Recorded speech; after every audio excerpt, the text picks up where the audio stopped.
রমজানের এই পবিত্র মাসে আপনারা শুধু মুনাফার কথা না ভেবে আল্লাহ তাআলার সন্তুষ্টি অর্জনের লক্ষ্যে কাজ করুন, তার আদেশ মেনে চলার চেষ্টা করুন।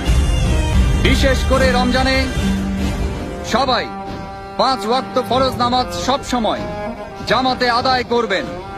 তারাবির সময় সাম্রাজ্যের নিরাপত্তা প্রহরী ছাড়া বাদ বাকি সবাই এশার নামাজ পড়ার পর দোকান খুলে না বসে রমজানের রহমত অর্জন করার জন্য তারাবির নামাজ পড়তে যাবেন।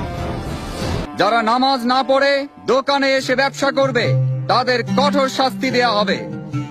প্রত্যেক মুসলমান ব্যক্তির নামাজ ও রোজা পালন করা সবচেয়ে বড় দায়িত্ব। এই পবিত্র মাসে 5 ওয়াক্ত নামাজ জামাতে পড়ার জন্য আপনারা সবাই মসজিদে যাবেন।